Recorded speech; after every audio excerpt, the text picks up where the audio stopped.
Hey everyone. Tonight, we're setting out on a gripping exploration of one of the most haunting chapters in history, the era of the Black Death, and what it truly meant to survive in a world turned upside down.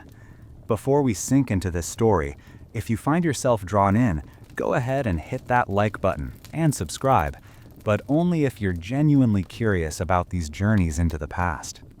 Tonight, let's step back into that world and discover what it truly meant to face the Black Death, and what it took to hold on to hope when the future seemed so uncertain.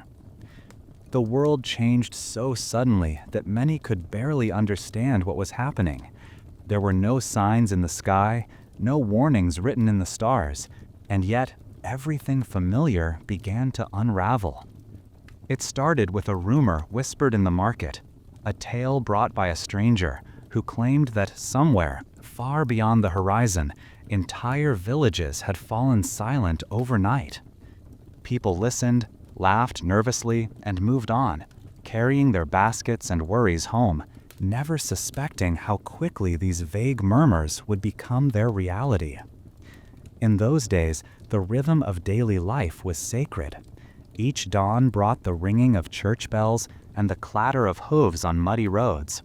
Children darted between stalls, dogs barked, and merchants shouted their prices with a pride earned over generations.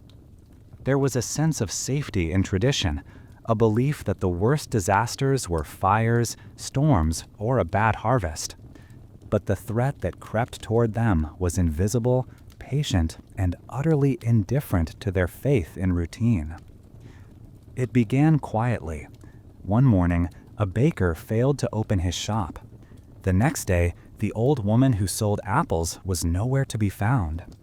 In the evenings, windows that once glowed with candlelight remained dark. No one wanted to ask questions because the truth was growing too heavy to ignore.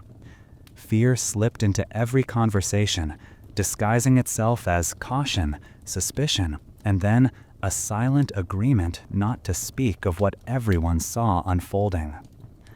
As the days passed, the sense of unease thickened.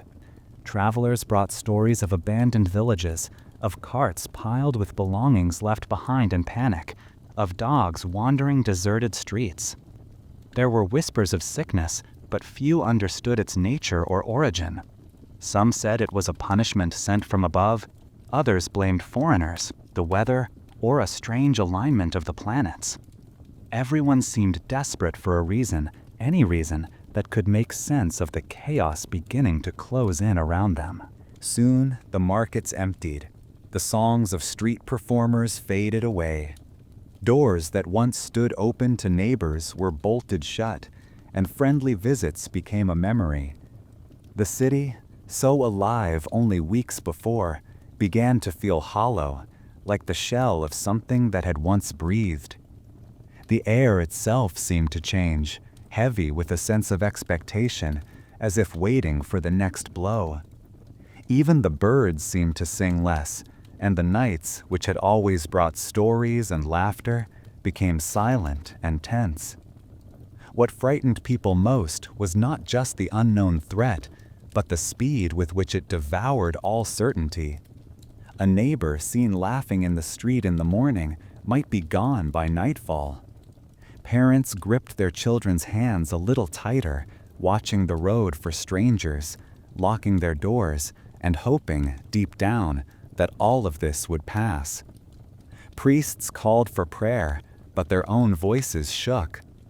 Healers brewed potions, recited incantations, and wrapped amulets around trembling wrists. Every new rumor was a fresh wound. Someone's cousin had fallen ill 2 towns away. A merchant's family had vanished on the journey home. No one dared to say it aloud, but the entire community was haunted by the realization that no one was safe. Not the rich in their stone houses, not the poor huddled together for warmth. It crept under doors, seeped through cracks in the walls, and curled itself into dreams. What had once been a distant story was now a heavy presence, settling into every room and every heart. Some tried to outrun it, packing up and disappearing in the night, but most stayed, caught between hope and fear, watching the familiar world collapse in slow motion. The old rhythms, the ringing bells, the laughter, the business of living, became fragile, almost ghostly. As days blurred into nights, time itself seemed to bend, stretching and slowing as people waited for something, anything, to make sense again. But nothing did. The world was changing, and all that was left was a sense of helplessness in the face of something too vast and mysterious to grasp. And so, in the shadow of this unfolding catastrophe, the survivors began to understand that their greatest enemy was not only the plague itself, but the terror that came with not knowing what tomorrow would bring. Every sunrise was met with apprehension, every sunset with relief, and yet with dread for what the night might hold. It was a new reality, built on uncertainty, loss, and the faint hope that, against all odds, they might find a way through. The question that hovered over every soul, what does it mean to survive when the world as you knew it is gone, would soon become the only thing they could cling to as the days of darkness dragged on. No one could ever have imagined just how quickly panic would spread once the true scope of the catastrophe became undeniable.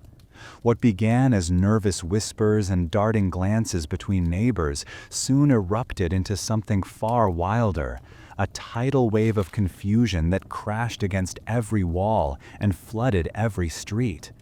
In cities and small villages alike, the sense of normalcy dissolved. Faces became masks, and every gesture was edged with suspicion. It was as if an invisible hand had swept across the land, stirring chaos in its wake. In bustling towns, the first signs of fear were easy to miss.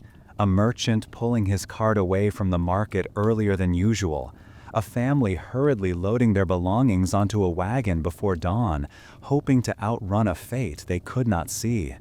But then the trickle became a flood.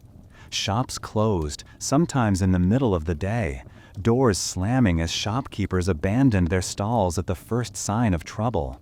Streets that once echoed with laughter and haggling grew tense, filled with the desperate rush of feet and the shouts of people calling for loved ones. Rumors traveled faster than any real news.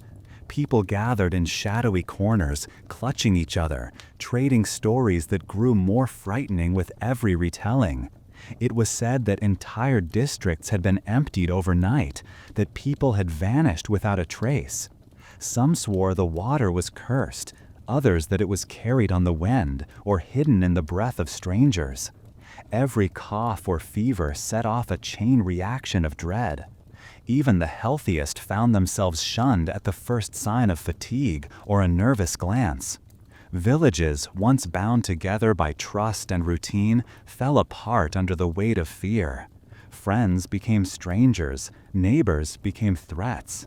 In some places, people barricaded themselves in their homes, hammering boards across doors and nailing shutters closed, determined to wait out whatever horror prowled the land. Food was hoarded in secret, and any outsider was greeted with suspicion, or worse, driven away by shouts and flying stones. For those who dared to flee, the journey was its own nightmare. Roads clogged with refugees, families clutching bundles, elderly people hobbling along behind carts, children crying from exhaustion and confusion.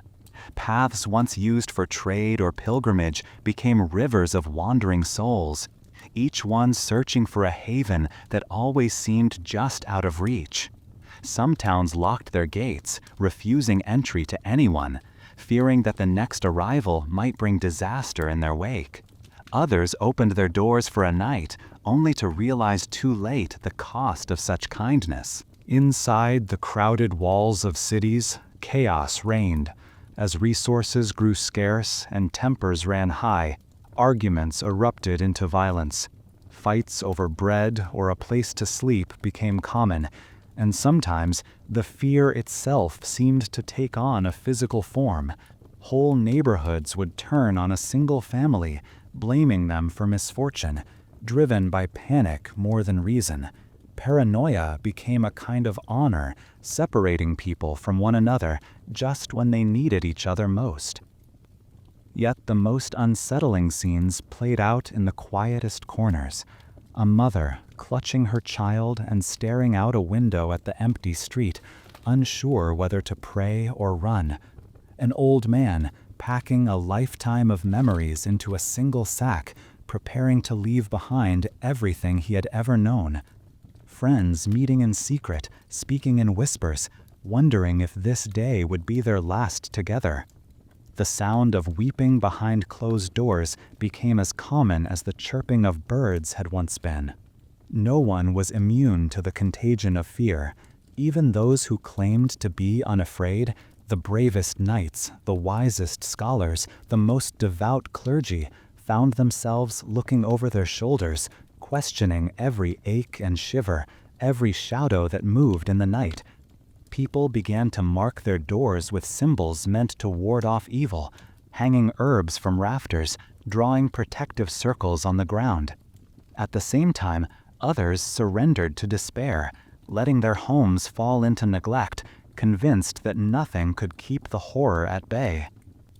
The fabric of society, woven together over centuries by habit and hope, was torn apart in mere days. Where there had once been order and predictability, there was now only confusion, suspicion, and a desperate struggle to survive one more day. Panic, like the plague itself, knew no boundaries. It crept into every home, wrapped itself around every heart, and transformed the most ordinary moments into scenes of quiet terror. And as the days stretched on, it became clear that nothing would ever be the same, not for those who ran, nor for those who stayed. In the shadow of uncertainty, desperate times called forth desperate measures. With the invisible threat stalking every alley and haunting every farmhouse, people clung to any hope, no matter how small or irrational. Across cities and villages, a strange theater of survival unfolded, as humanity reached deep into its well of superstition, faith, and ingenuity, seeking protection against an enemy no one could see or understand. The first responses were almost childlike in their logic, a frantic attempt to regain some sense of control. Fires were lit at every crossroads, not for warmth, but to drive away corrupted air believed to carry the illness. Households burned pungent herbs, rosemary, sage, and garlic, hoping their smoke might purify the unseen menace. Buckets of vinegar were set in doorways, sometimes with coins tossed in, as if the combination could bribe the fate that hovered outside. In homes where someone began to feel unwell, family members pressed onions to their chests or wore strings of aromatic flowers around their necks, convinced that sweet smells would guard them from harm. Soon, the search for protection spiraled into the bizarre. Some people wore elaborate masks with long bird-like beaks stuffed with fragrant petals, a barrier between themselves and the poisoned world. Others smeared their bodies with mud, believing that filth might confuse the sickness, making them invisible to its touch. In a town plagued by rumors of dark omens, villagers gathered to ring church bells day and night, their clanging echoing across the countryside, meant to frighten away evil spirits. Streets filled with the sound of prayers and processions, candles burned in every window. People knelt in public squares, pleading for deliverance from a force that offered no mercy, only silence. In the midst of this confusion, the church became both a beacon and a battleground. Priests and monks strode through the streets, swinging censers heavy with incense, reciting ancient rites meant to banish the darkness. Churches overflowed as people sought comfort in rituals and hymns, begging for forgiveness, for guidance, for a miracle. For some, faith was an anchor in the storm. For others, it was a source of new anxieties, as preachers thundered warnings of punishment and doom. The walls of chapels rang with sorrowful confession, the pews crowded with trembling supplicants, each searching for a sign that the ordeal might end. But not all who claimed to offer salvation were sincere. As panic deepened, the line between healer and charlatan blurred. Wandering medicine men promised potions brewed from rare roots or amulets shaped from the bones of forest creatures, guaranteed to keep the sickness at bay, for a price. There were those who claimed to read futures in candle wax or divine cures from the flight of birds, always hinting that danger could be avoided with the right charm or a secret word. Some sold colored stones or bits of parchment marked with cryptic symbols, whispering that the mere act of belief might turn the tide. Even traditional healers, whose herbs and balms had soothed wounds for generations, found themselves grasping at straws. They mixed ever more complex remedies, combining honey, wine, ashes, and river clay, desperate to create something that would work. Some insisted on bleeding their patients, letting precious blood flow in the hope of drawing out evil humors. Others performed strange dances or held night-long vigils, chanting as if rhythm and repetition alone could keep danger away. Families paid dearly for each promise, clutching hope as tightly as they once clutched loved ones' hands. In the end, all these efforts, no matter how earnest or strange, could do little to stop the advance of the invisible adversary. Yet in the frantic struggle, something deeply human revealed itself. People did not simply surrender. They tried, again and again, to fight back with whatever tools they could find, refusing to accept defeat even when every remedy seemed to fail. Each burning herb, each prayer, each outlandish ritual was a declaration. We are still here, and we will not go quietly. This spirit, this refusal to yield, would linger long after the flames died down and the prayers faded into silence, shaping the world of the survivors in ways they could not yet imagine. No corner of authority remained untouched as the plague spread, pulling the foundations out from beneath the social order that had seemed so unshakable only months before. Rulers who once presided over their realms with the quiet confidence of tradition now found themselves wrestling with a chaos that refused to obey any edict or law. From grand stone castles to modest town halls, the machinery of power sputtered and strained as the crisis deepened, and for the first time in generations, even the mightiest questioned their ability to hold a world unraveling at the seams. In distant palaces, kings and queens convened hurried councils, seeking wisdom from scholars and clerics, weighing every option as the reports grew darker by the day. Advisors whispered strategies for containment, blockading roads, sealing city gates, forbidding markets and festivals. But the plague cared little for borders or royal proclamations. It slipped through cracks in the walls and shadows in the night, indifferent to decrees inked on parchment. Rumors soon surfaced that even nobles and their closest servants had fallen ill behind palace walls, and the air of invincibility surrounding royalty began to fade. Some monarchs, out of fear or calculation, retreated to remote estates, hoping isolation would save their lineage.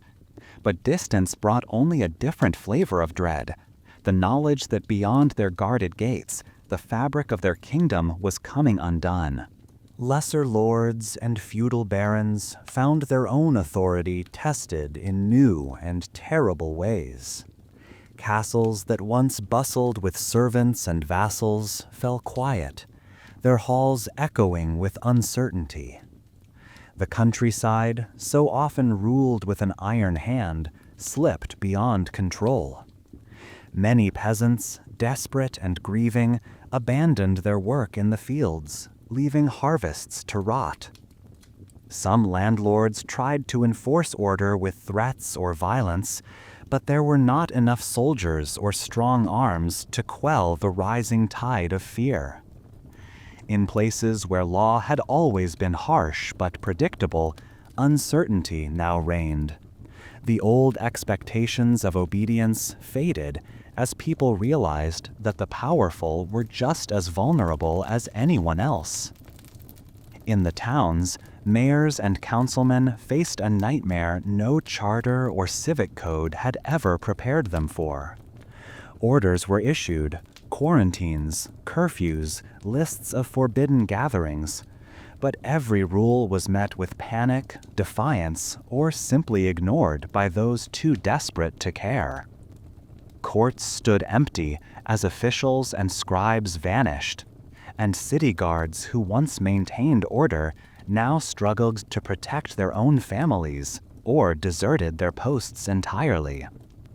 With each day, the gulf widened between the rules that had kept society intact and the reality in the streets, where chaos bloomed unchecked. As established structures crumbled, new and unsettling forms of authority sometimes took their place. In some quarters, mobs ruled, turning on anyone suspected of carrying contagion or hoarding supplies. Elsewhere, self-appointed leaders seized the moment, promising safety in exchange for loyalty or at least obedience. Unofficial tribunals arose to mete out rough justice, deciding the fate of neighbors with little more than rumor or suspicion as evidence. Those who still clung to some semblance of power did so nervously, knowing how quickly tides could turn. The rituals of fealty, taxation, and judgment became hollow performances, enacted less out of conviction than from habit and fear. For many, the greatest shock was not the loss of rulers, but the sudden realization that the threads binding people together could unravel so easily. The invisible bonds of law and custom, woven over centuries, proved fragile in the face of crisis. Loyalty to crown, lord, or city meant little when survival was at stake. Even as some leaders struggled valiantly to hold the line, offering what comfort or guidance they could, their voices were often drowned out by the rising din of rumor and rebellion. The collapse of order left a strange emptiness in its wake. Roads once patrolled by knights and sheriffs lay open and lawless. Disputes that might once have been settled in a court or before a council now played out in the shadows, sometimes ending with nothing but silence and uncertainty. The old world of rules and roles had been upended, replaced by a raw contest for survival, where yesterday's laws seemed laughable and tomorrow's future felt impossibly distant. Amid the crumbling institutions and scattered authority, a new kind of world was beginning to form, one where the old certainties no longer applied, and where those left behind would have to invent meaning and order all over again. The end of one system, it turned out, was only the beginning of another, even if no one could yet imagine what shape it would take.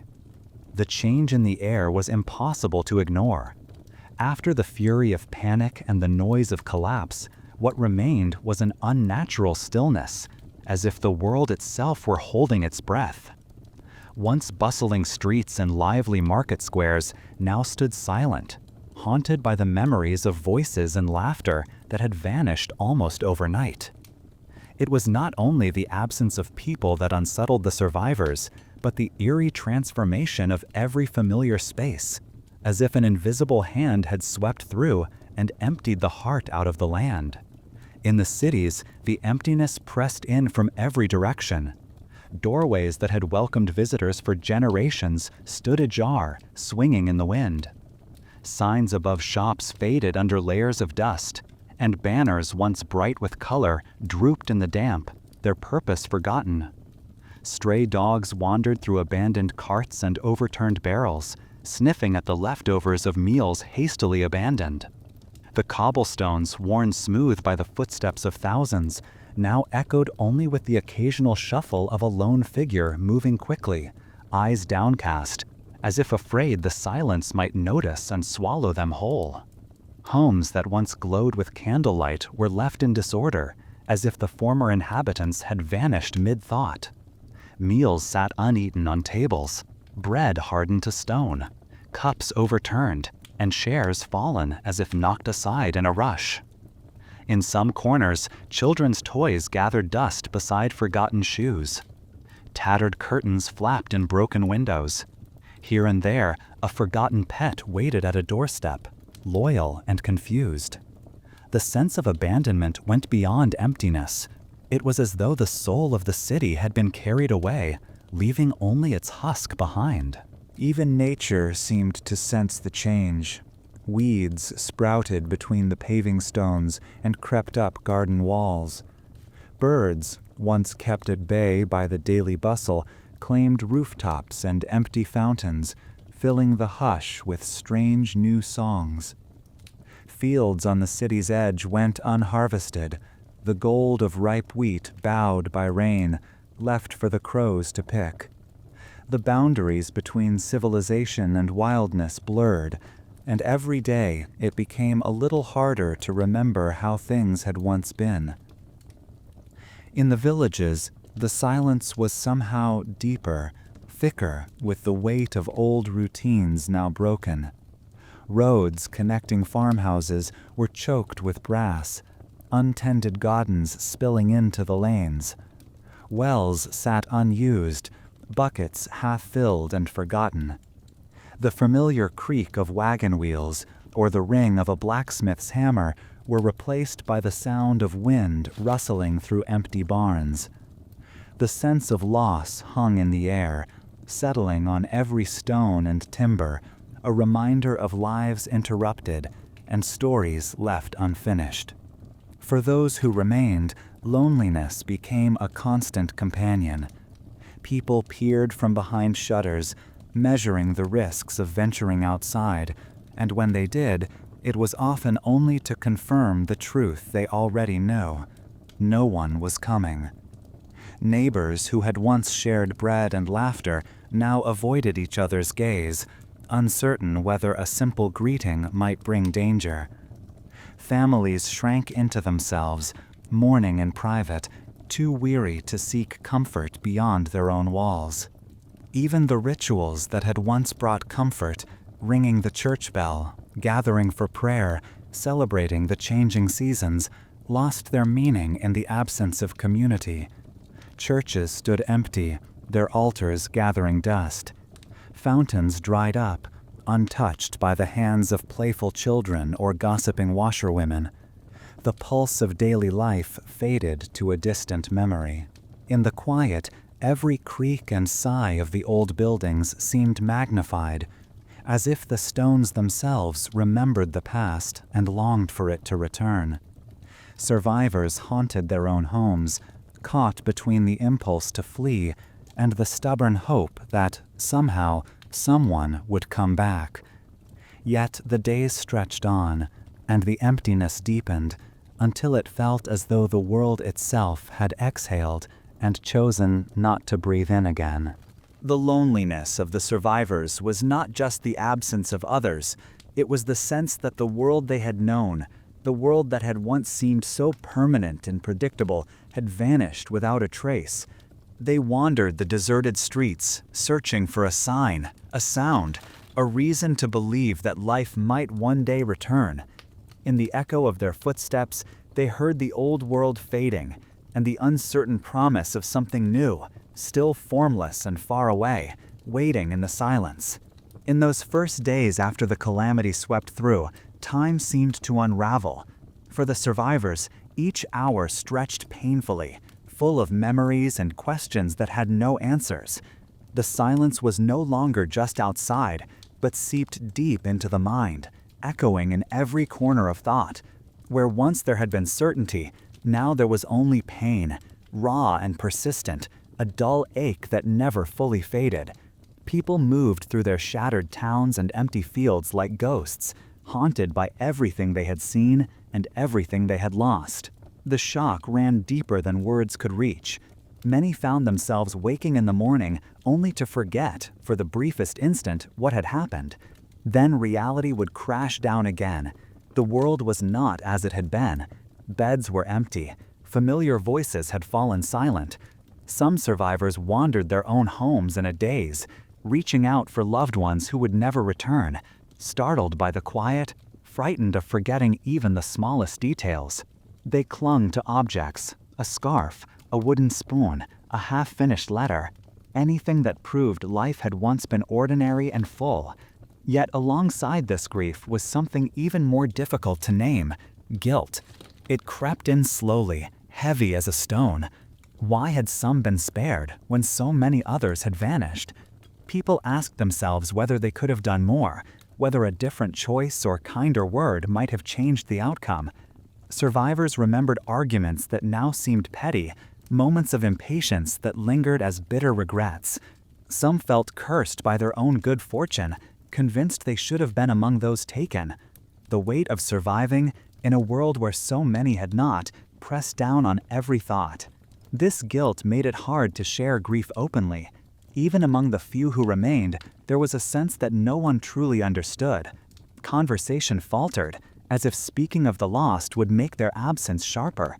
People carried their sorrow quietly, each burdened by the feeling that their pain was unique, or worse, undeserved. When eyes met across a deserted street, it was with a mixture of recognition and shame, each person seeing in the other the same unspoken questions and wounds. In the midst of this, the mind began searching for meaning. Survivors turned inward, replaying the days before disaster, tracing every step that had led to this strange and broken present. Some tried to find reason in fate or faith, asking whether they had been tested, punished, or chosen. Others simply searched for logic, piecing together the sequence of events as if understanding might offer relief. People whispered about omens they might have missed, mistakes they might have made, bargains they would make now if only things could be undone. For many, sleep became the hardest trial. Night brought dreams filled with faces and voices, moments replayed with aching clarity. Waking offered no relief, only the heavy return of emptiness. Some walked the quiet streets at dawn, unwilling to rest, as if movement alone might chase away their pain. Others locked themselves away, unwilling to face even the sunlight, lost in memories that grew sharper in solitude. Despite the darkness, small acts of resilience began to appear. A candle lit in a window for someone gone. Bread left on a neighbor's doorstep, even if no words were spoken. A prayer whispered, not for miracles, but for comfort. These gestures were fragile, tentative, but they hinted at a longing for connection and meaning, a hope that somehow the burden might be shared. In those early days, nothing made sense. The world was too changed, and the mind too raw. Yet beneath the pain, beneath the shock and guilt, there was a flicker of something enduring, a stubborn will to keep moving, to search for purpose, even if it was only the simple act of witnessing, of remembering. The survivors lived with their wounds exposed, every breath a reminder of what had been lost, every heartbeat proof that something endured, even in the emptiest, most uncertain days. With each passing day, the absence of familiar faces became more pronounced, and the world that once felt safe and predictable was transformed beyond recognition. The routines and relationships that had woven together the fabric of daily life unraveled in ways no one could have foreseen. For many, it was not only the loss of family, but the slow, agonizing realization that nearly every bond, every neighborly greeting, every shared labor, every comforting ritual had vanished, leaving nothing but memories where a bustling, connected life had once existed. Streets that had once echoed with the voices of friends now seemed to swallow every footstep. The baker who used to slip extra bread to the children had disappeared. The old woman who shared stories by the well was gone, her cottage quiet and overgrown. At every turn, reminders of those who had shaped the rhythm of the community appeared. An empty bench in the square, a tattered scarf hanging on a door, gardens gone untended. These small, silent markers made the loss both overwhelming and deeply personal. Every survivor became an archivist, holding on to the names, faces, and laughter of those no longer present. In many homes, families were reduced to a single shadow, moving through rooms that suddenly seemed much too large. Meals that were once loud with chatter became silent affairs, the clatter of a spoon or the creak of a chair amplified in the hush. Some survivors left plates set for those who would never return, unwilling to erase even the simplest traces of what had been. The traditions that had once brought families together, seasonal feasts, prayers, songs, were now just echoes, painful reminders of gatherings that would never happen again. The network of trust that had bound people together was shattered. Neighbors who had once shared bread, tools, and worries now kept their doors closed, wary of any contact. Where there had been friendship, there was now distance, each person struggling to protect what little they had left. Some tried to reach out, hoping to bridge the gap with a kind word or a gesture, but fear often stood in the way. The comfort of community, so taken for granted, became a fragile and rare thing, glimpsed only in moments of shared silence or the exchange of a hesitant glance. Children, once the lifeblood of every village and street, were suddenly few and far between. Their laughter had once been a constant, but now only a handful remained, wandering through abandoned gardens or peeking out from behind curtains. For them, the absence was perhaps even more bewildering. Playmates vanished, teachers missing, the grown-ups who were supposed to explain the world now as lost as the children themselves. In their eyes, the world was forever changed, its safety and warmth replaced by uncertainty and quiet longing. Even the simple act of remembering became complicated. Some survivors clung desperately to the past, recounting stories, retelling old jokes, gathering every thread of memory to keep the departed alive in words. Others found it too painful to speak, choosing instead to let silence stand for everything that could not be said.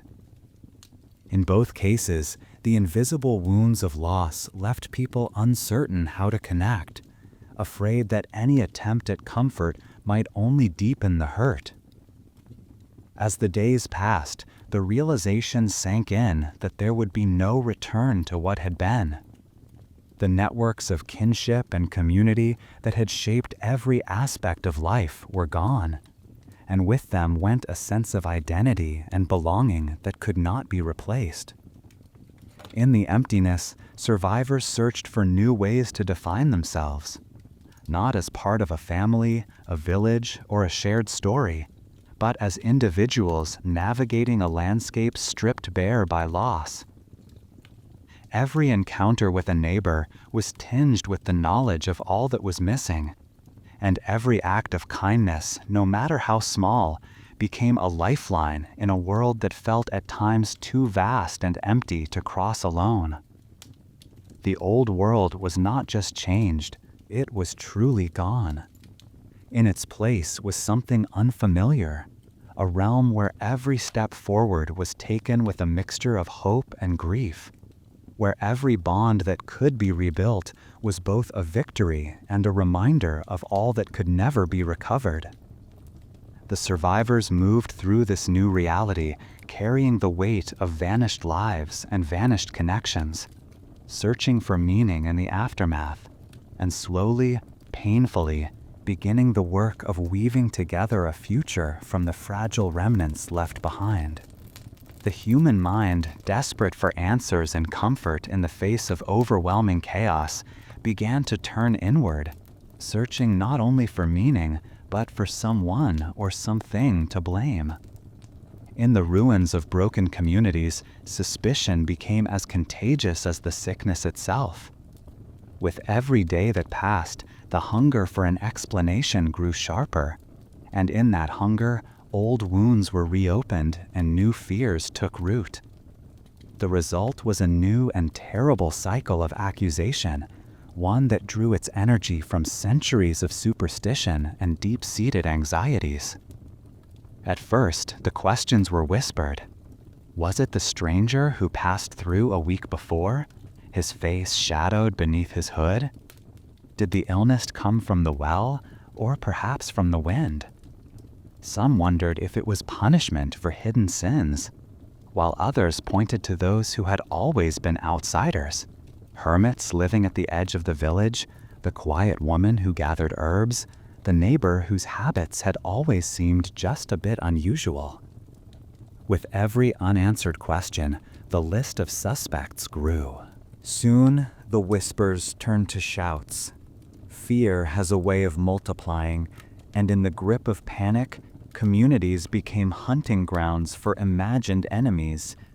Groups gathered in the squares and at crossroads, fueled by a heady mix of fear and anger, searching for scapegoats who might bear the weight of a world turned upside down. Ancient superstitions were resurrected. Talk of curses, evil eyes, and secret rituals became common.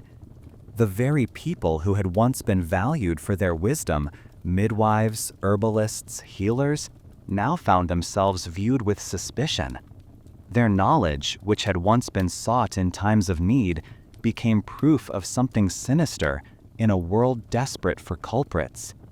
Accusations spread like wildfire.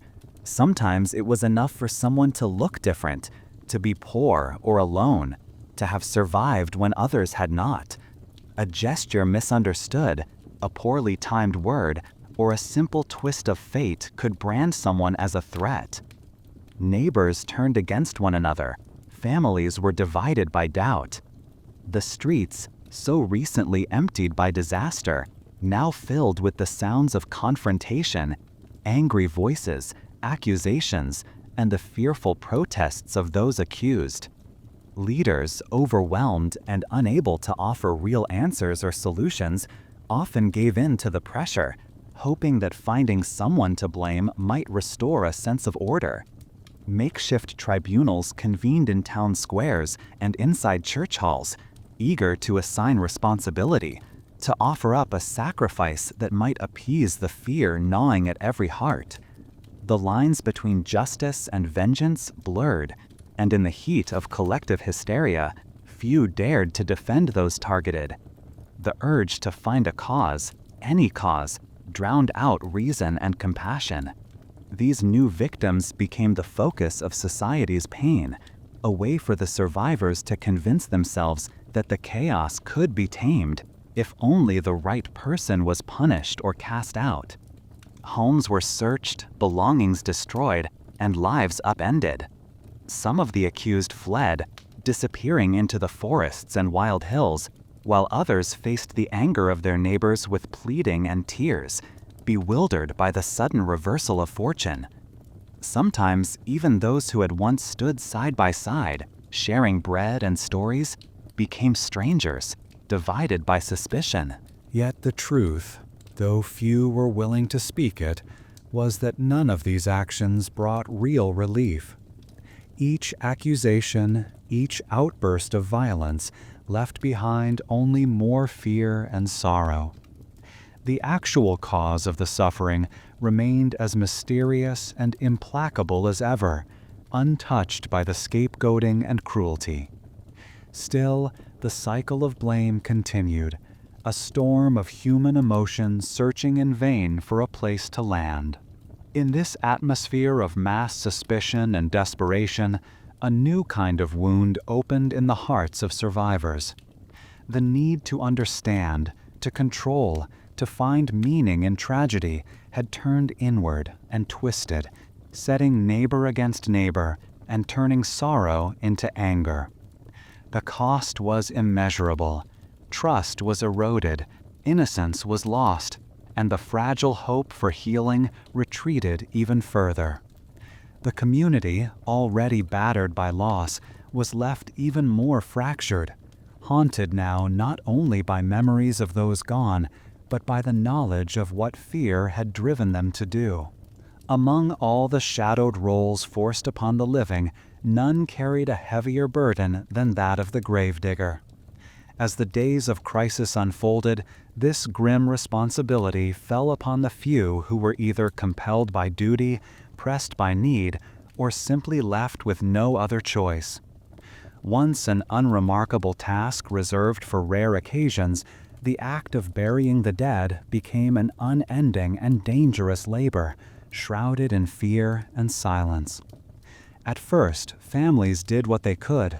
With trembling hands and hearts weighed down by sorrow, they tried to honor their loved ones with the rituals and prayers that tradition demanded. But as the numbers grew and strength faded, this became impossible. Some families vanished entirely, leaving behind empty homes and unclaimed bodies. Soon, it was left to strangers. Men hired by the authorities, outcasts promised a handful of coins, and even prisoners freed on the condition they take up this perilous work. The dangers were clear. Every approach to a body brought a new wave of terror, for no one truly understood how the sickness spread. Some believed even the air around the lifeless was poisonous, others that a single touch could seal their own fate. The gravediggers moved in teams, faces covered with cloth soaked in vinegar or pungent herbs, hands wrapped in whatever rags they could find. Their clothes grew stained, their eyes hollow. They spoke little, focusing on the work with grim determination, driven by necessity more than compassion. The task was relentless. Carts rattled through the empty streets, collecting the lost, sometimes only to find more waiting at each turn. Doors were marked with symbols to warn others away, yet these men could not heed such warnings. In some towns, the laborers would call out before entering a home, giving any remaining occupant one final chance to say goodbye.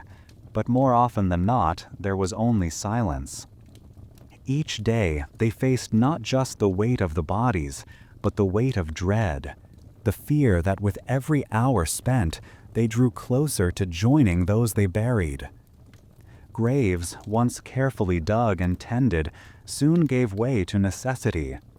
Individual burials became a rare luxury, replaced by hastily dug trenches outside city walls or in fields once used for farming. Earth was moved with frantic energy, and the land itself changed under the strain. Hills and meadows pocked by hurried mounds and mass pits. Priests tried to attend, offering brief prayers from a distance, but often the dead were laid to rest in silence, unblessed and unnamed. As the work continued, even the strongest became marked by exhaustion and fear. Some began to believe they were cursed, shunned by their neighbors, suspected of carrying the sickness themselves. They lived apart from others, isolated in their grief and dread, sometimes gathering only with their fellow laborers to share a meal or a wordless glance of understanding. Their service, though essential, came at the cost of their own place in the community. Yet without these quiet, tireless workers, the living would have faced a far darker reality. They did what no one else would, giving a final resting place to those left behind, restoring a small measure of dignity in a world unraveling. The scars they carried, on their bodies, in their minds, in the way others looked at them, would linger long after the trenches were filled and the tools set aside. In the long shadows of those days, their work stood as a stark reminder. Survival was not only about the struggle against sickness, but about bearing witness to loss, and finding the strength to honor the past, even as the world slipped away. In a world where certainty had vanished, the need for meaning became an ache that pulsed beneath every waking moment. People were not made to endure endless fear and sorrow without reaching for hope. And so, across the battered landscape, a restless search for solace began. The old pillars of faith remained, but around them grew new rituals, new stories, and a tangle of beliefs, some ancient, some born from the nightmare itself. Each was a thread in the desperate effort to patch together the torn fabric of daily life. For many, the church remained the first refuge. Despite emptied pews and trembling voices, priests continued to offer what comfort they could. Candles glowed late into the night as prayers for protection and forgiveness mingled with the scent of incense. Some saw the catastrophe as a test or a sign, a moment when only true belief could bring deliverance. Church bells still rang out, not only to mark the passage of time, but as a kind of defiance against the darkness, calling the faithful to gather, if only in spirit, against their common terror. Yet the old answers, the familiar prayers, did not always bring the same relief. The grief was too deep, the fear too fresh, and so people sought comfort wherever it might be found. As the old explanations strained under the weight of loss, new forms of belief emerged. Whispers of visions and miracles passed from house to house. Some claimed to see omens in the flight of birds or the patterns of clouds, searching the world for signs that fate had not abandoned them. Amulets changed hands, knots of red string, coins inscribed with prayers, bundles of herbs tied above doorways. Where once these charms had been little more than folk traditions, now they became shields against the unknown, clutched in trembling hands each night. Mysterious figures began to gather followings on the fringes of towns and in abandoned fields. Wandering prophets spoke of hidden truths and coming changes, drawing crowds eager for hope or explanation. Some urged repentance and self-denial, promising that suffering would purify the soul and invite renewal. Others predicted the rise of a new age, when the survivors would inherit a world cleansed of old evils. These cults and sects, sometimes tolerated and sometimes driven out by nervous authorities, flourished in the uncertainty, offering a sense of belonging and purpose to those who felt lost. Superstition, too, spread in ways both familiar and strange. Old stories resurfaced, of spirits who lingered in places where rituals had not been performed, of shadowy figures wandering crossroads at dusk. People marked their homes with symbols against misfortune, left offerings at trees and wells, and observed new taboos that grew out of whispered warnings. Even those who had once scoffed at such tales found themselves reaching for rituals they barely remembered, as if any act, no matter how small, might help restore the world's balance. Yet, not all comfort came from ritual or belief. Some found meaning in the simple act of caring for others, a neighbor's helping hand, bread left quietly at a door, a kind word shared in the market. These small gestures, almost invisible in ordinary times, became lifelines in the emptiness. In the glow of a shared candle or the hush of a whispered song, people found the courage to face another day. The search for meaning in those haunted years was as varied as the people who survived them. For some, faith deepened. For others, it shifted or fractured entirely. In every prayer, every ritual, every new belief, there was the same longing to push back the darkness, to understand why the world had changed, to find hope amid the ruins. The stories woven in that era, whether whispered in pews or shouted from lonely hills, would echo long after the terror faded, shaping the ways people would remember, rebuild, and believe. There was a peculiar kind of silence that settled over the land, a silence so thick it felt alive, as if the world itself was waiting for something to happen. The bustling clamor of daily life had been replaced by the hush of uncertainty. Every village and town transformed into a hollow echo of what it once had been. Even when the immediate danger seemed to recede, the sense of threat remained, hovering at the edges of every thought. Survivors moved quietly through the ruins, always glancing over their shoulders, their routines reshaped by anxiety and memories of panic. In the mornings, the sun rose over landscapes scarred by neglect. Roofs sagged under the weight of rain and time, once neat gardens choked by weeds. Windows that had glimmered with candlelight now stared blankly at empty streets. Even the birds seemed subdued, their calls cautious, as if they too understood that the world was not safe. People who once rose early to tend fields or gather at the market now delayed their steps, hesitant to break the silence with the sounds of normal life. Inside the battered cottages, survivors lived in a constant state of watchfulness. Every cough, every ache, every shadow in the corner was met with suspicion. Families developed new rituals, cleaning surfaces with vinegar, hanging fresh herbs in doorways, sleeping with windows open for fear of stale air. Some rarely left their homes, trusting only the thin barriers of walls and prayer to keep danger at bay.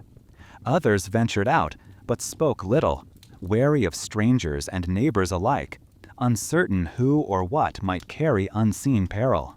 The threat of another wave of disaster was never far from anyone's mind. Stories of outbreaks in distant places arrived with the wind, brought by travelers brave or desperate enough to pass through. Each rumor reignited old fears. Did you hear what happened in the next village? Did you see the dark cloud rising over the fields? Even the simplest sign, a missing neighbor, an untended field, could send a shudder through the community. It was as if the land itself was waiting for the nightmare to return, and no one could be certain it wouldn't. With so many people gone, the work of daily survival fell to those who remained. Children learned to gather food from wild hedges, to fetch water from distant wells, to care for elders who watched the world change with silent resignation. The rhythms of life slowed and shifted. Celebrations were muted, if they happened at all. Many traditions faded, replaced by new customs born of necessity and fear. In some places, people formed small groups for protection, venturing out only together, keeping careful watch for signs that the horror was creeping back. The emptiness itself became a kind of presence, pressing on everyone who stayed. It was felt in the silence of the evenings, in the way the wind whistled through broken doors, in the hesitation before lighting a fire or singing a song. Every act of hope, every attempt to reclaim something of the past felt risky. What if joy? What if noise? What if simply living out loud brought the danger back? The memory of all that had been lost made every moment bittersweet. Yet through this uneasy quiet, life persisted. Fields were slowly cleared, houses repaired, seeds planted in gardens that had gone wild. People learned to move through the ruins with care, to read the signs of nature, to hold tight to those who remained. Trust was fragile, but it was not gone. Small acts of kindness, exchanged in whispers, grew into bonds that would help shape whatever came next. Living in the shadow of disaster, the survivors became part of a new world, one defined by caution, by memory, and by the fragile determination to endure. The silence would not last forever. Even in the emptiest places, there were voices that would one day rise again, laughter waiting to return, and a stubborn hope that, in time, the world might fill with life once more. The houses left behind by the calamity stood as silent witnesses to all that had passed, each one a shell filled with the echoes of lives interrupted. Survivors who ventured into these abandoned dwellings encountered scenes frozen in time. Beds unmade, dishes still resting on tables, clothing scattered as if the owners might return at any moment. But there was no return, only emptiness and the slow encroachment of decay. Rooms once warm with laughter and routine were now invaded by the wild. Rats darted across dusty floors in search of crumbs, and birds nested in rafters where children's voices had once echoed. Doors hung open, swinging on broken hinges, and the air inside was thick with a musty silence, pierced only by the occasional creak of settling timbers. Personal treasures, lockets, letters, tools, were left where they fell, their meaning known only to those who were gone. The delicate traces of daily life, an apron hung by the fire, a half-knitted blanket, a favorite book, became small memorials, reminders that these homes had once been alive with hopes, dreams, and ordinary cares.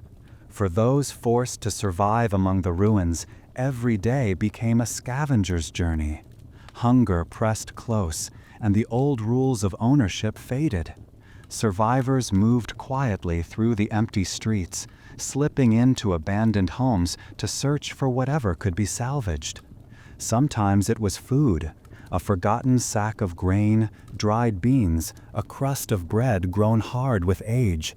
Sometimes it was clothing, tools, or firewood.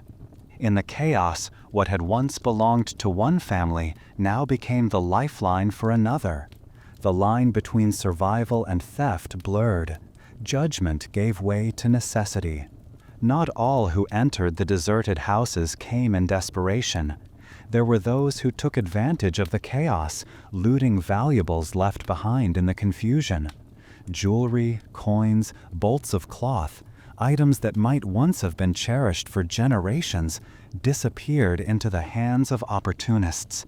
Sometimes these intruders arrived in the night, moving from house to house, prying open chests and tossing aside whatever held no value.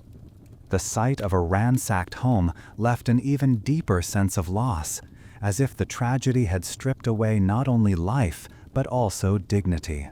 The constant threat of illness lingered in every shadow.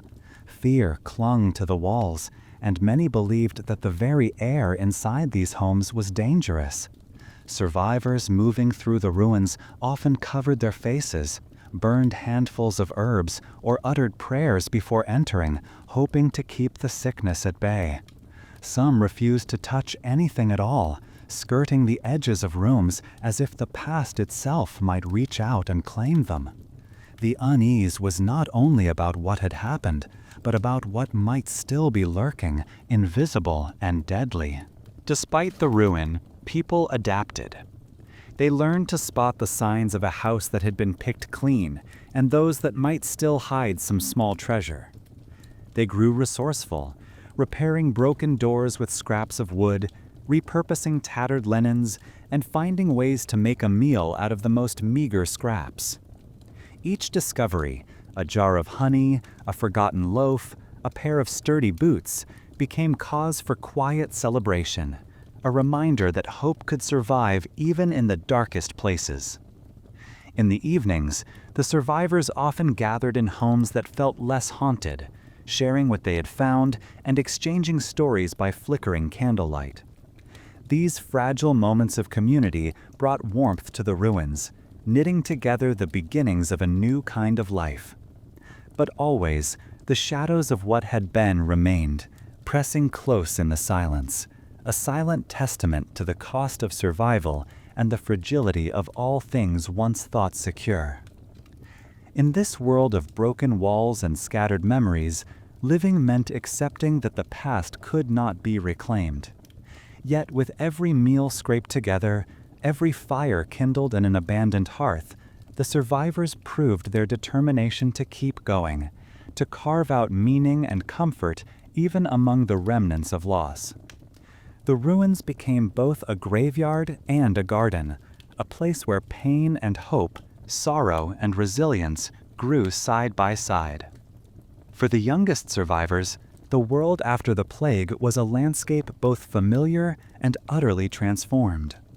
Childhood, once shaped by routines of learning, play, and gentle guidance, became an uncertain passage through silence and loss.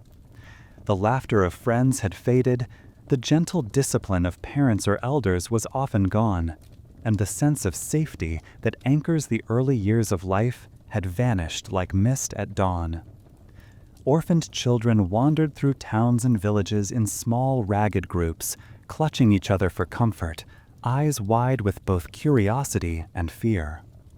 Some gathered in the ruins of abandoned homes, making shelters from what they could find, an overturned table for a roof, a tattered blanket rescued from a neighbor's porch, a corner by the hearth where the cold couldn't reach them. With no one left to set rules or boundaries, the old games were forgotten, replaced by the daily task of survival. Food became their first and constant concern. They learned to recognize which houses might still hold scraps, a jar of pickles, a sack of beans, even crusts left behind in a hurry.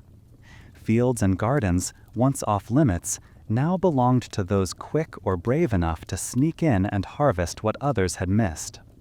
Older children became the teachers, passing on tricks for finding berries, snaring small animals, or bartering with wary adults for a handful of bread. In the quiet corners of empty villages, they invented new routines, gathering at sunrise to share discoveries, pooling their findings, and keeping watch for signs of danger. Yet, it was not only hunger that shaped them. The weight of absence pressed on every moment. Siblings comforted each other with stories half remembered from parents, lullabies sung in trembling voices, games that had lost their old meaning but still brought a hint of togetherness. Some clung fiercely to objects from their past, a doll, a wooden horse, a faded scrap of clothing, using them as anchors against the tide of change. Others pushed away memories, burying the pain in endless movement and the business of making it through another day. Many adults, overwhelmed by their own losses, found it hard to offer more than wary kindness to the children left in their midst. Some took in orphans, but not all had the means or will to become new guardians. The old networks of kin and community had frayed, leaving the youngest often to fend for themselves. This new generation learned quickly to be cautious, to move quietly, to trust sparingly. They watched the adults for signs of anger or generosity, adapting to each new circumstance with a maturity far beyond their years. The countryside, once a classroom for the lessons of growing up, now felt like a testing ground for endurance. Those children who survived became witnesses to a time of upheaval, bearing stories of hunger, cold, and unexpected friendship. They learned to decipher the mood of a stranger by the set of their shoulders or the softness of their voice.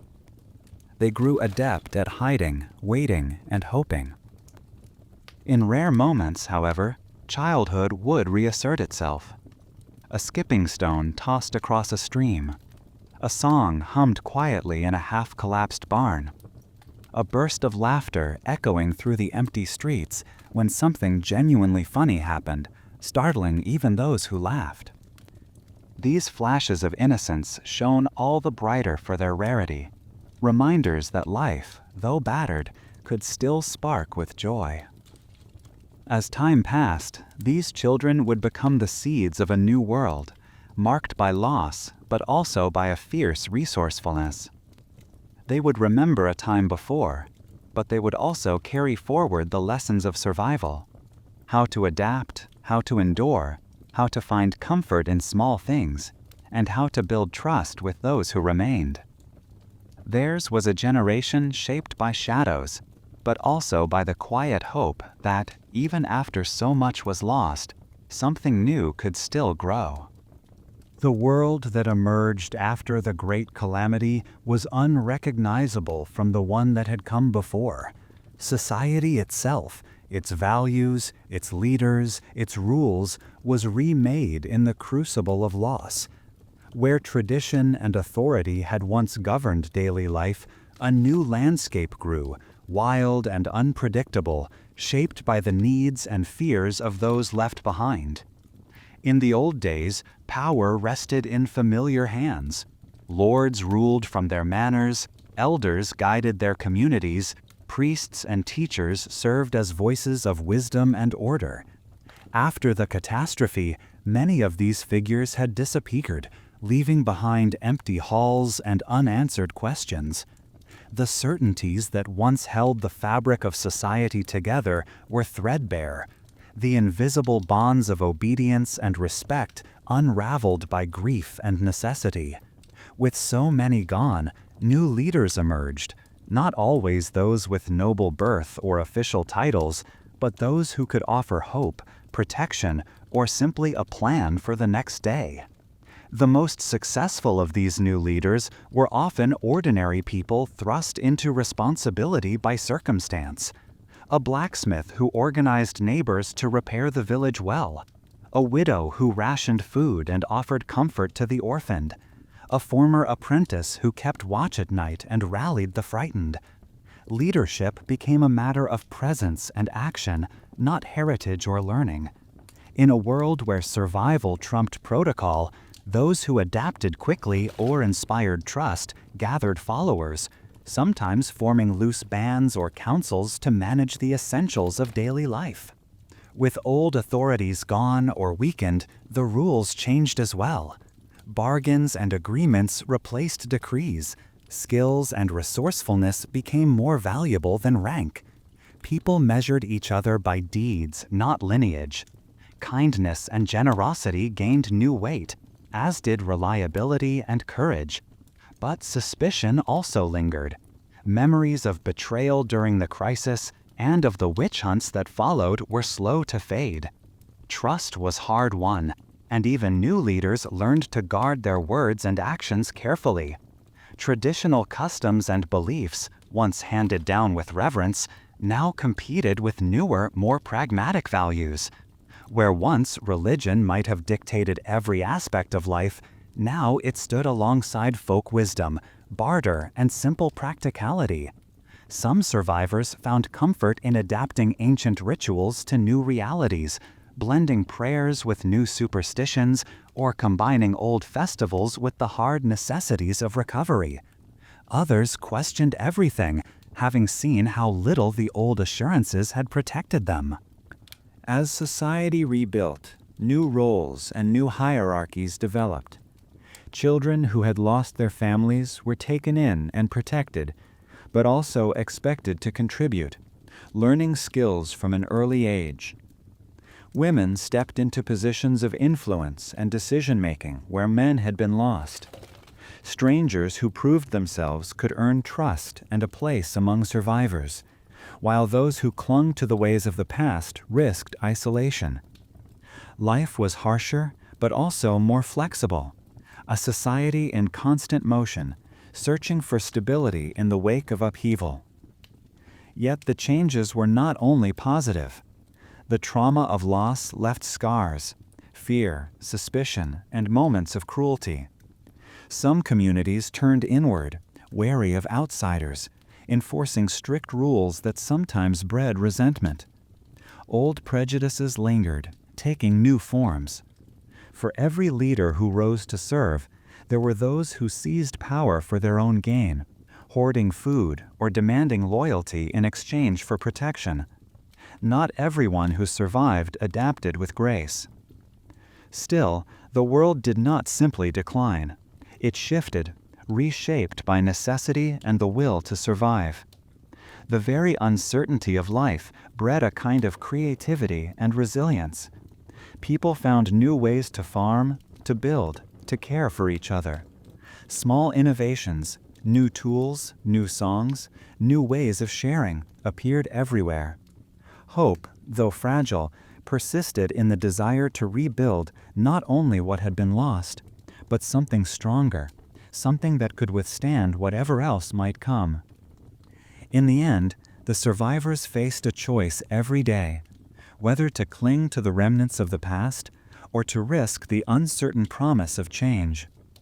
The rebirth of society was uneven, marked by setbacks and sudden leaps forward, by moments of brilliance and stretches of despair.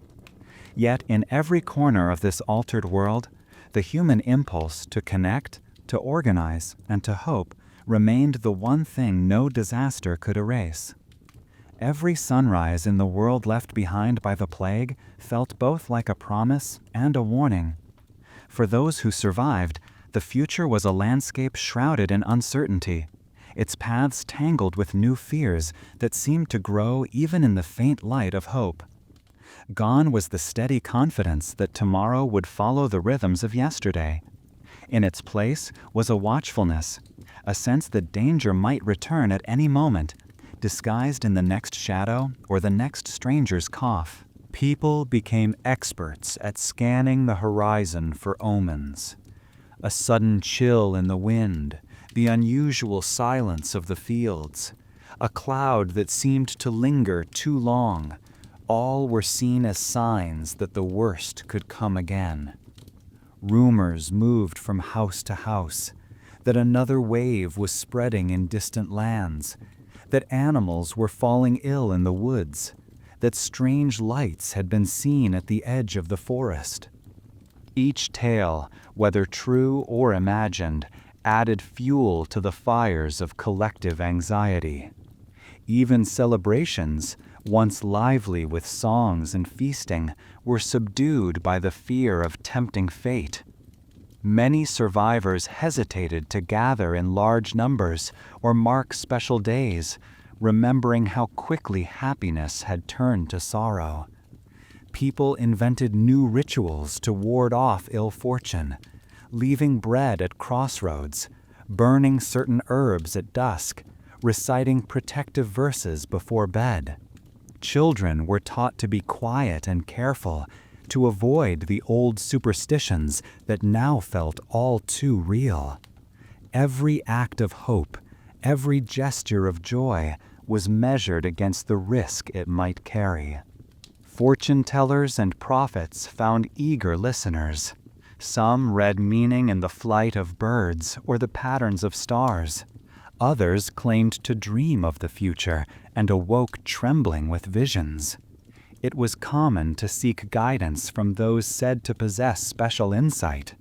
Sometimes their predictions were vague warnings. Guard your home, beware the traveler, trust only what you can see. At other times, their words spread deeper dread, suggesting that the disaster had only been the beginning and that greater trials lay ahead. For all their outward caution, most people held the same private questions. Would the world ever truly be safe again? Could families be rebuilt, trust regained, happiness allowed to grow where so much had been lost?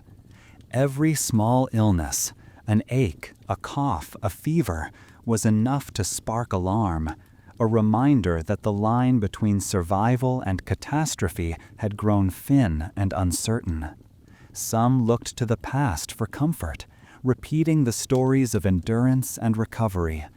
Others fixated on preparation, stockpiling food and tools, teaching their children to expect hardship as part of life. Hope and dread became partners in every household. Plans for the future were drawn up with caution, and even the boldest dreams were tempered by the memory of how quickly fortune could turn. The sense of vulnerability reshaped communities in lasting ways.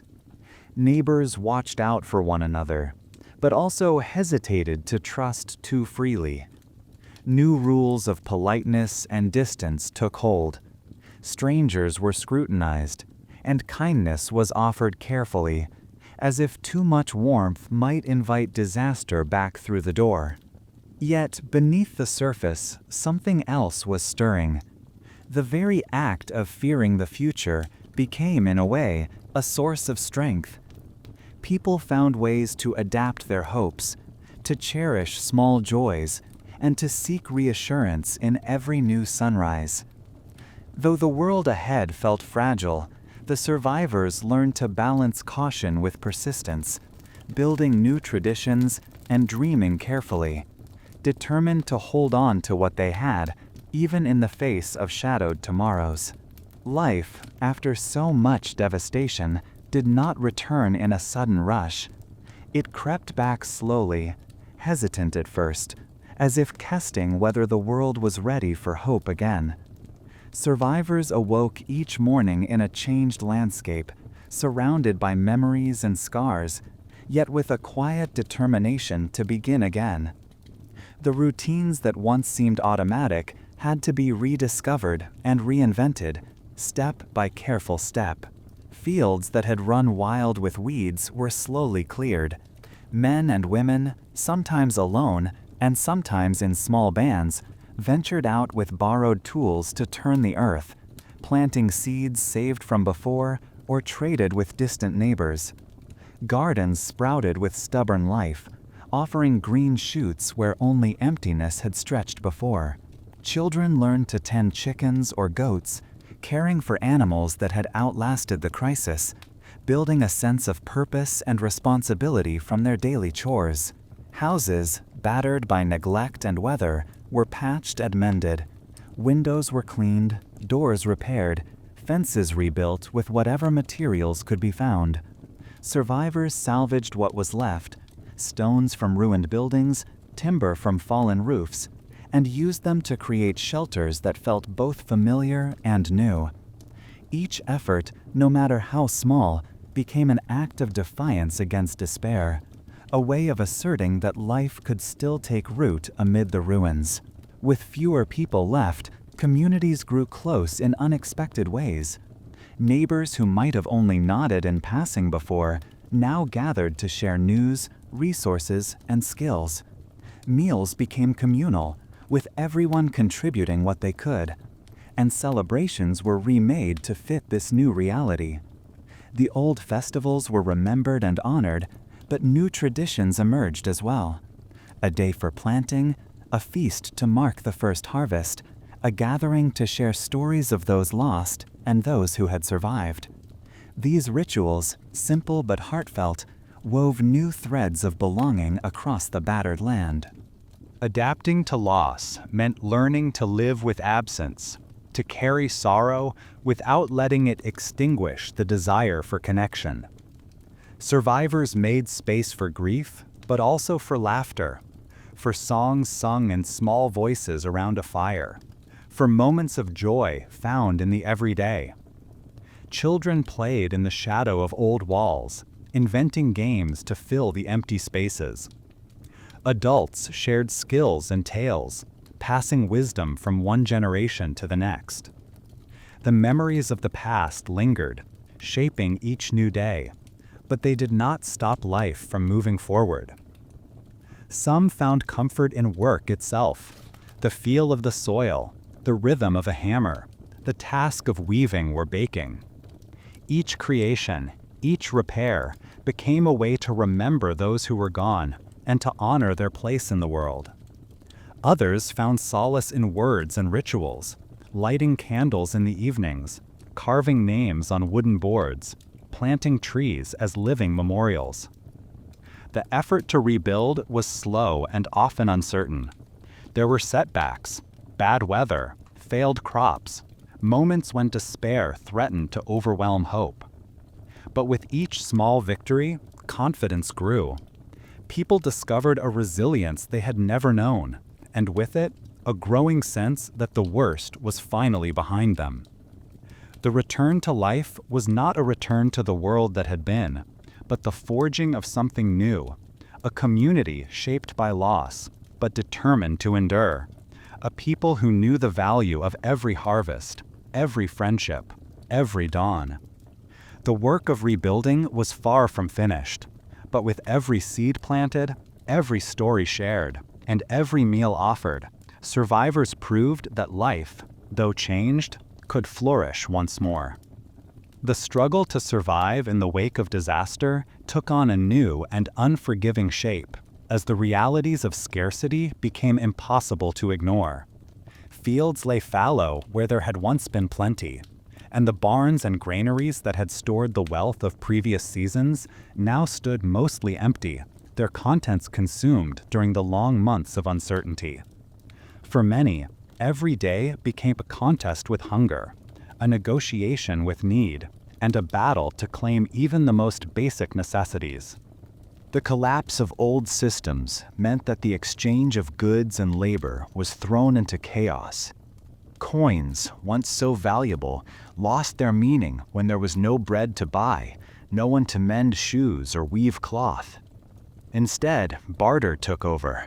Eggs traded for firewood, a patch of cloth for a measure of beans, a promise of help in exchange for a little meat. These transactions happened in whispers, with suspicion often lurking at their edges.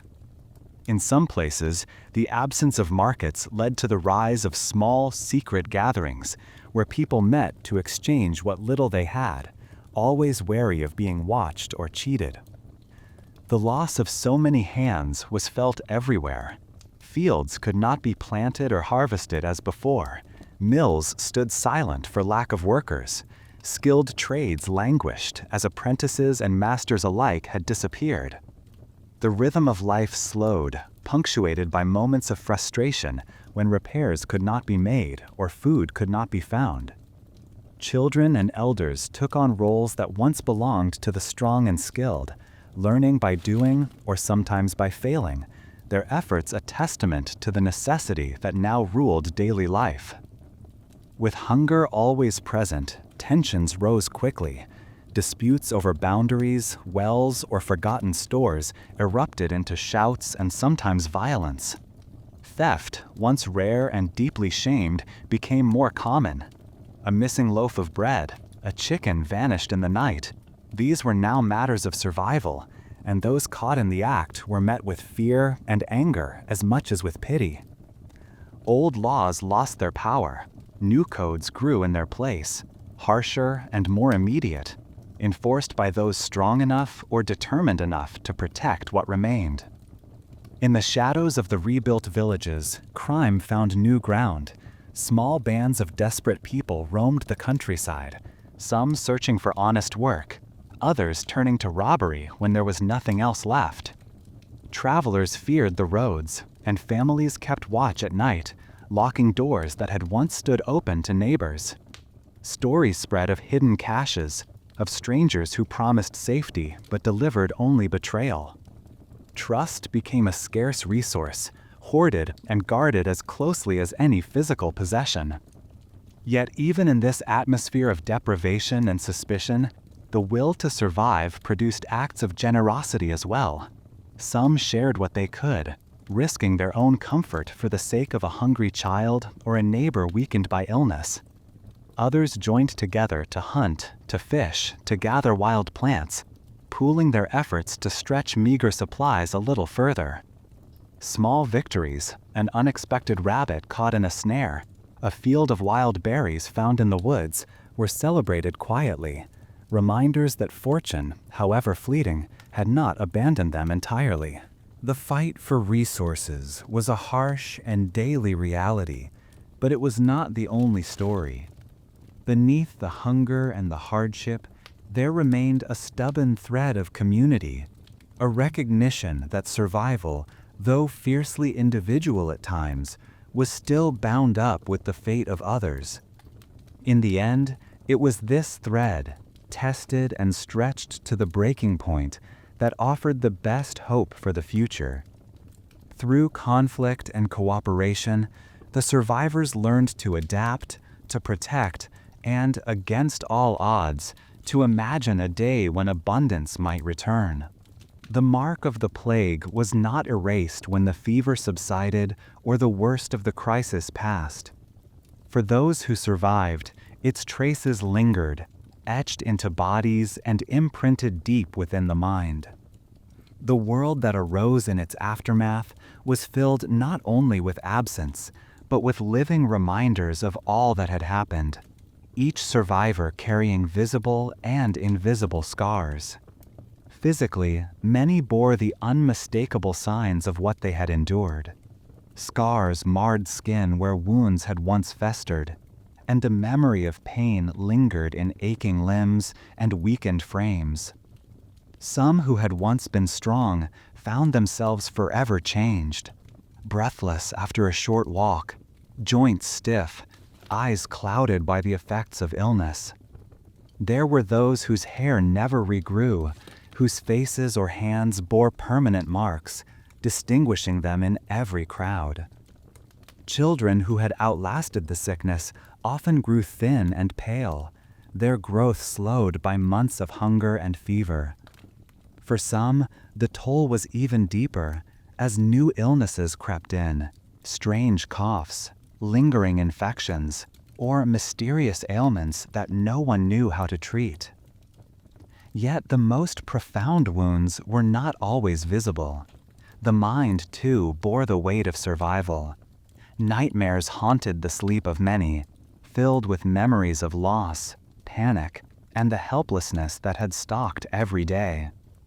Some awoke weeping or shouting, unable to shake the sense that disaster was never far away.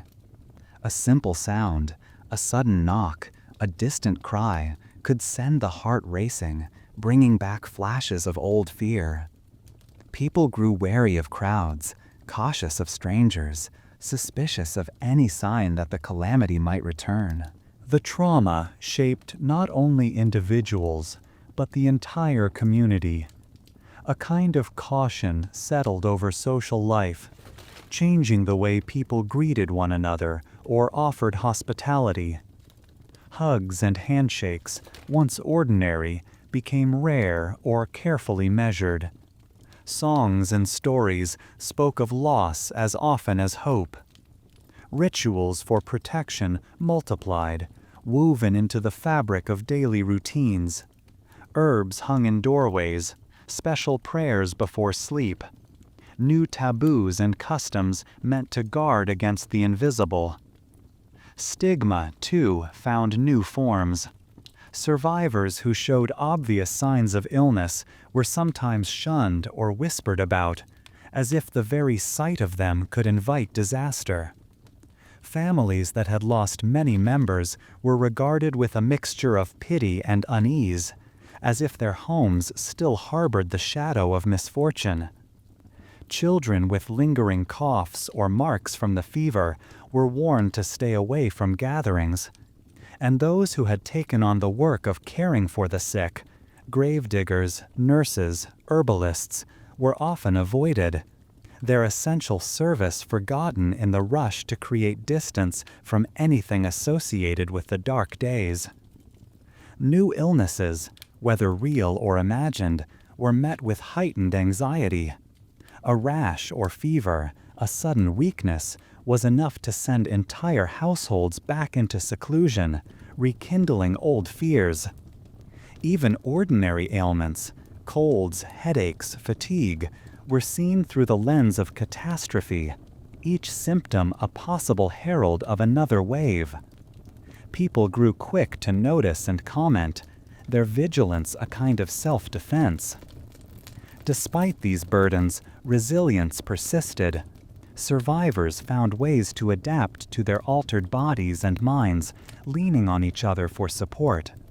Communities developed new ways of showing care, sharing remedies, listening with patience, inventing small acts of kindness that did not require touch. Over time, some of the stigma faded, as everyone came to understand that to live through such a time was to be changed by it, and that these marks were as much signs of strength as they were of loss. The world after the plague was marked by caution, but also by a growing capacity for compassion. In recognizing the wounds left behind, seen and unseen, people learned to build new kinds of trust and solidarity. The scars endured, but so too did the will to move forward, carrying the lessons of the past into whatever future awaited. In the aftermath of the Great Disaster, love and partnership took on new forms, shaped as much by loss as by longing. The old patterns of courtship, marriage, and family life, so deeply rooted in tradition, were upended, and in their place, new customs and fragile hopes began to grow. Where once marriages were carefully arranged, built on alliances and dowries, now they were often forged from necessity, companionship, or the desperate need to fill the void left by absence. With so many lives cut short and families broken, the community found itself with an imbalance. Widows and widowers of all ages, orphaned children, and those who had reached adulthood with no clear path forward. The urgency to rebuild not just homes, but the bonds that knit society together was felt everywhere. For some, forming a new partnership was a matter of survival, sharing labor, land, or a roof in order to keep hunger and loneliness at bay. For others, the drive was more emotional, a longing for comfort, a sense of belonging, or the hope that love might help heal what had been torn apart. Weddings in this new world were simple affairs, often without the elaborate feasts and rituals that had once marked such unions. Sometimes a promise made in private, witnessed only by a few friends or neighbors, was all that was possible. There were fewer fine clothes, fewer songs, and little time for celebration, but each union was an act of defiance against despair, a signal that life, though battered, was determined to go on. Family structures became more fluid. It was common to see households made up of stepchildren, adopted orphans, and extended kin bound together by loss and hope. People learned to accept new roles, raising children who were not their own, or caring for elders whose families had vanished. Bonds of affection sometimes grew quickly, kindled by shared hardship, while in other cases, relationships were marked by caution, the wounds of the past slow to heal. Still, even fragile connections were cherished, offering comfort against the emptiness that lingered everywhere. Romance, too, took on a different hue. Courtship was less formal, marked by small gestures, a loaf of bread shared, a wall mended together, a kind word at dusk. Young people, aware of how suddenly the world could change, approached love with both urgency and uncertainty. There were moments of joy, laughter echoing through a half-rebuilt village, hands held under the stars, whispered promises exchanged in the quiet after a day's labor. Yet there was also fear, of loss, of disappointment, of building something new only to see it taken away. For some, the longing for connection led to heartbreak. Not every attempt at forming a new family succeeded. Trust, once broken, was slow to mend. Grief made tempers short and hopes fragile. But even the failures were proof of the survivors' need for one another, their refusal to let isolation become the new normal. Over time, communities began to accept these changes, adapting old customs or inventing new ones to fit the world as it was. Children, especially, became the heart of these new families, symbols of hope and resilience. Every birth was celebrated quietly but deeply. Every laughter and new step, a promise that life could take root again. Elders, too, played a new role, offering stories, wisdom, and stability to households remade by necessity and chance. Love after disaster was not the romantic ideal of old tales, but it was real, forged in hardship, marked by compromise, and strengthened by the daily work of survival. The will to rebuild, to form bonds, to nurture children, to care for one another, became both a duty and a gift. In every handshake, every embrace, every shared meal, there was an affirmation that the human spirit, though tested and changed, was still reaching for connection, for comfort, and for the chance to begin anew. In the reshaped world that followed the devastation, power found new hands, and old hierarchies crumbled like the walls of abandoned estates. The Great Crisis had swept away not only lives, but also the delicate balance of ownership, rank, and privilege that had once defined society. With so many gone and old claims lost to silence, the question of who truly owned the land, the homes, and even the tools of daily life became both urgent and confusing. Where noble families and wealthy merchants had once ruled over vast stretches of countryside and the bustling heart of towns, their empty manors and warehouses stood as symbols of a vanished order. Some properties were simply claimed by whoever was left standing: a blacksmith who took up residence in a lord's cottage, a widow who gathered orphans under the high beams of what had once been a merchant's hall, a band of neighbors who together farmed the fields no one else remained to till. Law and custom, for a time, lost their hold, replaced by a simple rule: possession belonged to those with the courage, strength, or luck to seize it. This upheaval allowed people who had once been overlooked or even scorned to rise swiftly.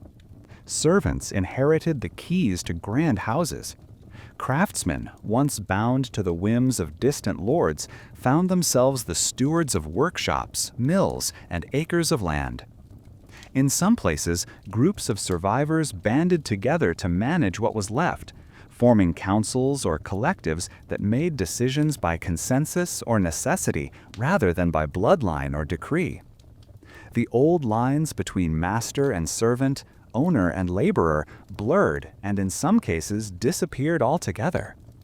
For a few, this sudden mobility was a blessing, an unexpected second chance to shape their destinies. Women who had lost families became respected leaders or traders. Young men and women with sharp minds or generous hearts found themselves entrusted with responsibility far beyond their years. Stories spread of those who started with nothing and, by wit, bravery, or sheer endurance, came to command respect and resources. These new leaders often understood the value of cooperation and kindness, remembering too well the days when isolation had meant peril. Yet not all changes brought harmony. The fight for resources and shelter sometimes led to bitter disputes. Old grudges resurfaced as neighbors argued over abandoned fields or the contents of forgotten storerooms. In rare cases, bands of the desperate seized homes and food by force, declaring themselves rulers by right of conquest. The lawlessness of these times made every gain feel precarious. Fortunes could shift overnight with a single misstep or a new wave of survivors arriving to stake their own claims. Those who tried to cling to their former privileges often found their influence waning. Titles meant little when their power could not be defended, or when the very people they once commanded now possessed their land or gold. Some former elites adapted, using their knowledge and connections to build alliances or organize rebuilding efforts. Others faded into obscurity or fled, their names remembered only as echoes in ruined halls. Over time, the chaos of redistribution began to settle. New agreements emerged, sometimes formalized by handshakes or hastily written contracts, sometimes maintained only by trust and necessity. Communities learned the hard way that cooperation was more fruitful than constant struggle. Those who hoarded or ruled by fear rarely kept their gains for long, while those who shared and collaborated found support and stability, however fragile. In this new world, power belonged to those who could provide, protect, and unite. Ownership was no longer a matter of inheritance or law, but of resilience, initiative, and the ability to inspire trust. The survivors, whatever their origins, became the architects of their own fate, shaping a future built not on the memory of what was lost, but on the courage to claim and rebuild whatever remained. As the dust of the great tragedy began to settle, the need to remember became as vital as the struggle to rebuild. In a world transformed by loss, memory offered a fragile bridge between what had been and what might still be. People clung to stories and recollections, shaping them into something that could both honor the lost and help the living make sense of what they had survived. For many, the work of remembrance started at home. Survivors gathered in the evenings to speak the names of those who had vanished, recounting moments of laughter, kindness, and courage.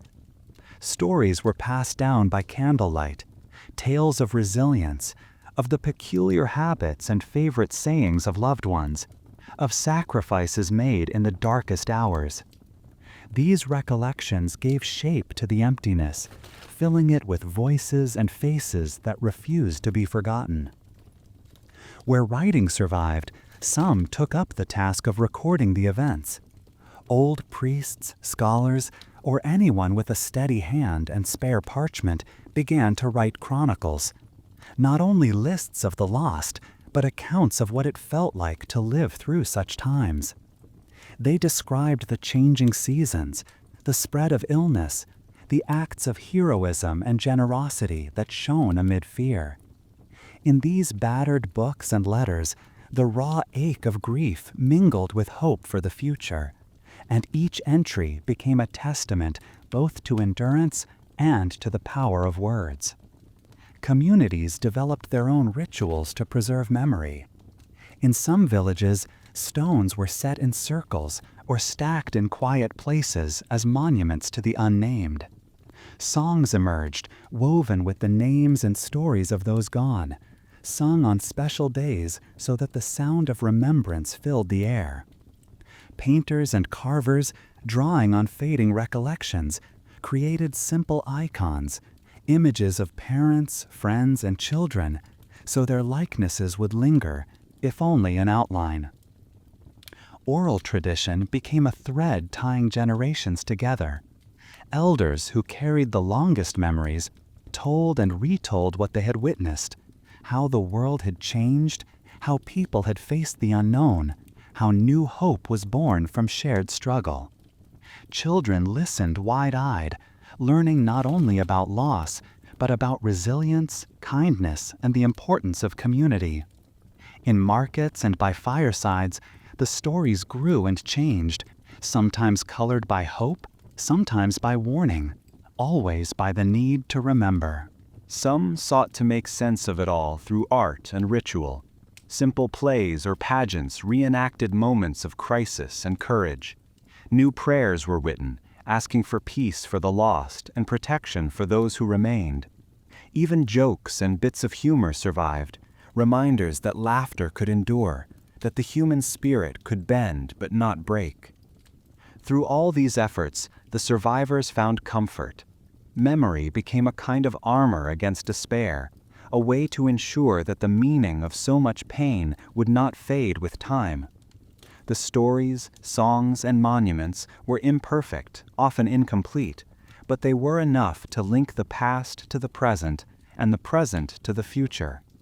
In every act of remembrance, every name spoken, every story shared, every candle lit, the world of the lost was kept alive, shaping the dreams and strength of those who moved forward, determined that the lessons and love of those gone would never truly vanish.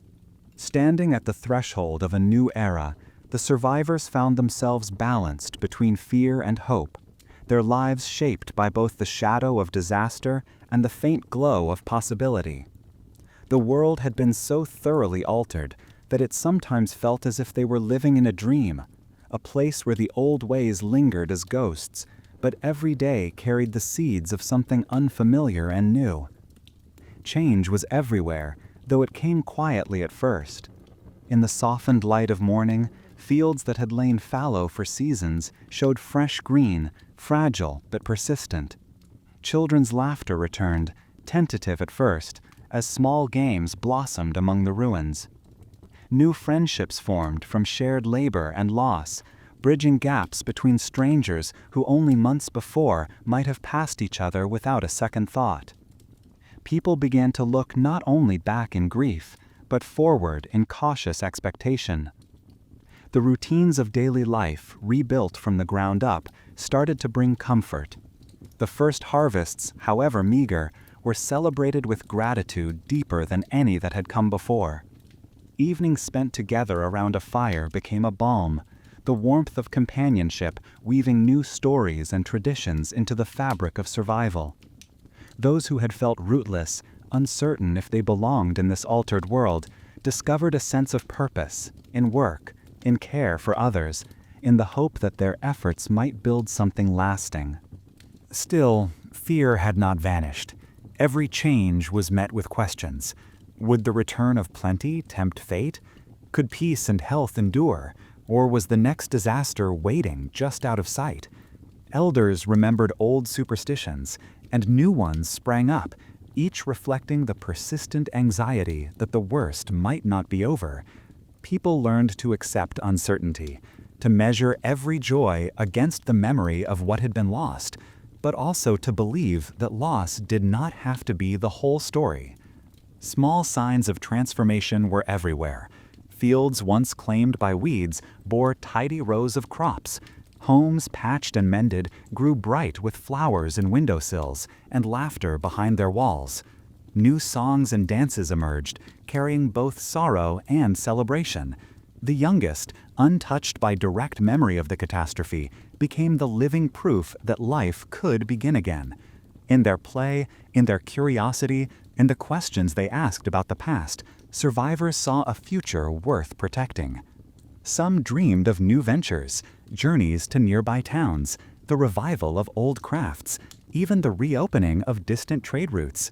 These ambitions, modest and fragile, nonetheless signaled the return of imagination and trust, the willingness to risk, to try, to believe in more than mere survival, marked the true beginning of renewal. On the threshold of this new world, every heart was marked by caution, but also by a stubborn hope. The lessons of disaster had been bitter, but they were not the only inheritance left to those who remained. The courage to rebuild, the capacity to care, and the belief that tomorrow could hold more than sorrow formed the foundation for a future that, while uncertain, was unmistakably their own. It was here, in the delicate balance between fear and faith, that the survivors discovered their greatest strength, not in forgetting what had come before, but in daring to dream again, to plant, to sing, to reach for each other, and to believe against all odds in the dawn of something new. Just as the first fragile shoots of hope began to break through the ruined soil of daily life, whispers of renewed danger rippled across the land. The memories of the plague's first arrival were still raw, carved into every mind and scarred across every village and town. So, when news came, first a rumor, then a certainty, that sickness had returned to distant places, a chill settled over the hearts of all who heard it. The world, only just beginning to breathe again, seemed to hold its breath. The fear was sharper this time, tempered by hard-won knowledge. Survivors remembered all too well how swiftly disaster could spread, how a single cough or fever could signal catastrophe for an entire household. As reports of new illness crept closer, another village shuddered, a caravan turned back at the crossroads, a familiar face suddenly missing, the routines of hope faltered. Fields went untended, markets emptied once more, and the tentative gatherings that had marked the return of community dissolved into wary distance. Old habits and new rituals were revived with frantic urgency. People sealed their doors, hung herbs over windows and lintels, and avoided neighbors, each family shrinking into itself. Villages marked their boundaries with signs of warning, sending scouts to watch the roads, turning away even those who came in peace. In the eyes of children, the shadows of fear deepened, the games and laughter of recent weeks forgotten in a world where even the birds seemed to fly more cautiously. This second wave brought with it a heaviness, a sense that fate was not finished testing those who remained. The return of illness exposed the wounds that had only just begun to heal. Old griefs flared up, and new ones were added. Those who had found the courage to love again lost partners. Those who had built new homes saw them emptied in a matter of days. For some, the hope that had begun to grow now felt foolish, as if the very act of dreaming had summoned disaster back into their midst. Yet there was also a strange kind of resolve. Survivors met the returning wave with a wary discipline, drawing on the bitter lessons of the past. Quarantines were enforced more strictly, supplies rationed more carefully, and the sick were tended at a distance with heartbreaking caution. Communities formed watch groups, organized the sharing of news and resources, and found strength in the routines that had once seemed stifling. The world felt smaller, narrowed by necessity, but also more tightly knit by the invisible threads of shared endurance. As tragedy deepened, so too did the sense of kinship among those who survived. Neighbors who might have kept their distance before now risked much to help the vulnerable, leaving food at doorsteps, exchanging letters or whispered words through cracks in the wall. Acts of compassion took on a sharper significance, the smallest kindness shining brighter in the gloom. Rituals for mourning and remembrance, already familiar, grew in importance, becoming both a source of comfort and a shield against despair. The second wave did not last forever, but it left a new kind of exhaustion in its wake, a weariness that went deeper than hunger or fatigue. Yet, even as sorrow returned, it did not erase the resilience that had begun to form. The survivors understood now that danger could return at any moment, that life would always be shadowed by uncertainty. But in the face of renewed tragedy, they had learned not only to endure, but to adapt, to rebuild again, to hope again, to trust that somehow even repeated loss could not wholly extinguish the stubborn spark that made them human. In the long twilight after the calamity, the world was forever changed, its scars woven deep into the story of humanity. The plague had not simply taken lives, it had transformed the shape of villages, the hearts of survivors, and the very rhythms by which people understood their place in time. Its mark, both visible and unseen, became a permanent part of history, a silent thread connecting those years of darkness to every generation that followed. Across continents, empty houses gradually filled with new voices, fields reclaimed from wildness flourished once more, and cities, rebuilt from ruin, carried within their walls the memory of absence. But even as life resumed, nothing returned to what it had been. Every custom, every law, every bond of trust had been touched by the ordeal. Families reimagined themselves, communities redrew boundaries, and new traditions grew up beside the old. The trauma left behind was not easily shed. Survivors told their stories in whispers and in song, passing down memories of hardship, courage, and the price of endurance. For some, the experience reshaped every day that followed. Children orphaned by the plague became leaders and caregivers, their lives marked by a wisdom far beyond their years. Craftsmen who learned to adapt in a world without teachers became the founders of new trades and methods. Communities that had faced the threat together forged bonds stronger than any old feudal tie. Even language itself changed. Words and phrases once spoken only in times of crisis, now woven into everyday speech. Yet the greatest change lay in how people saw themselves and the world around them. The illusion of security had been broken. Everyone knew, deep down, that life could shift in a moment. This new awareness bred caution and humility, but it also sparked creativity, generosity, and a resolve to cherish each day. The survivors built their futures in the shadow of the past, but also in the light of lessons learned. The value of community, the power of adaptation, the importance of remembering those lost.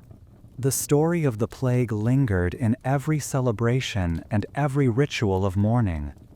Stones set in village greens, prayers whispered at dusk, festivals marked not only by joy, but by remembrance. These became ways to keep the memory alive, to honor what had been suffered and overcome. In art and legend, the ordeal was retold, stories of heartbreak and heroism, of faith tested and hope rediscovered. And always there were the private tales carried in the hearts of those who had lived through the darkness. The quiet widow who planted flowers each spring for loved ones gone. the orphan who carved wooden figures to remember lost friends, the elders who taught children to sing the old songs so they would never be forgotten. Each survivor's story became a thread in the greater fabric of history, a testament not just to what had been endured, but to the resilience that had carried them through. As generations passed, the memory of the plague softened, its edges blurred by time, but its lessons endured. The world it left behind was not the same, but in many ways it was stronger. People learned, again and again, to rebuild, to care, to remember. In every act of kindness, every effort to heal, and every gathering in the face of hardship, the legacy of those days lived on, proof that even in the darkest hours, the human spirit could find its way back to the light.